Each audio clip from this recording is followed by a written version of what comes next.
Islampur super speciality হাসপাতালে শুধুমাত্র প্রসূতি মায়েদের চিকিৎসা হয়, ফলে এই হাসপাতালের উপর মহকুমার বিভিন্ন এলাকার মানুষ নির্ভরশীল। এত বড় একটি গুরুত্বপূর্ণ হাসপাতাল চত্বরে ভেতরে রয়েছে দুটো টিউবওয়েল, সেগুলো দীর্ঘদিন ধরে খারাপ অবস্থায় পড়ে রয়েছে বলে অভিযোগ। কিন্তু এত বড় সুপার স্পেশালিটি হাসপাতালে পানীয় জলের মতো গুরুত্বপূর্ণ পরিষেবা থেকে বঞ্চিত হচ্ছে রোগী ও রোগীর পরিজনেরা বলে অভিযোগ। পরিজনদের একাংশের অভিযোগ, এটি একটি সরকারি হাসপাতাল। এই হাসপাতালে গরিব দুস্থ পরিবারের লোকজনেরা সরকারি পরিষেবা পেতেই হাসপাতালে ভর্তি হন, কিন্তু এখানে পানীয় জলের সঠিক পরিষেবা না থাকায় চরম সমস্যায় পড়তে হচ্ছে তাদের।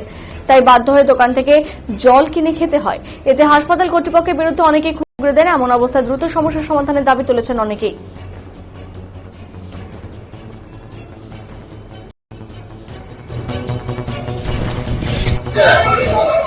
বলছি, জল আপনার বাইরে থেকে নিয়ে আসেন নাকি? হ্যাঁ দাদা, বাড়ি থেকে নিয়ে আসি। ভিতরে জলের ব্যবস্থা, ভিতরে মানে অবস্থা এরকম নাই, ভালো নাই, জলের ব্যবস্থা নেই। ব্যবস্থা নেই।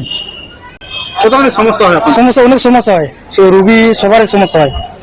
যেমন ভালো জল খাওয়ার মানে রুগীদেরও সব বাইরে যায়, কিনে নিয়ে আসে, ঘরে নিয়ে আসে।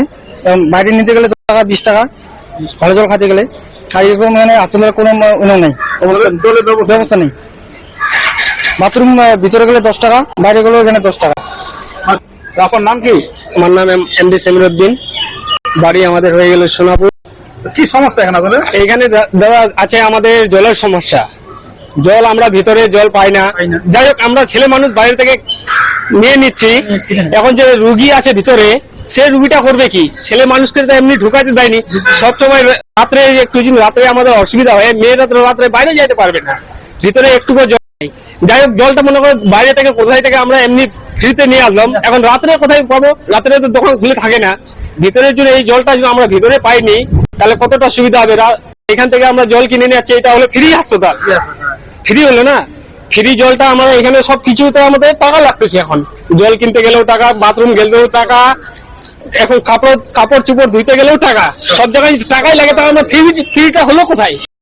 ব্যাপার হলো এইটা। এখন আপনারা কি চাইছেন? আমরা একটু এটাই চাই, একটু জল ফলের ব্যবস্থাটা হোক। কি বলবেন? আমি এখনই এস্টার্ন সুপারভিশন কথা বললাম, উনি বলছেন যে পাইপলাইনের একটু প্রবলেম ছিল, ওটা আমি ঠিক হয়ে গেছে। কিন্তু প্রিমিসেসের বাইরে দুটো টিউবওয়েল আছে, একটা দেখলাম মার্ক 2 টিউবওয়েল আছে, একটা নর্মাল টিউবওয়েল আছে। তো মার্ক 2 টিউবওয়েলটা তো রিপেয়ারিং করানো, সারানো করানো টাফ আছে।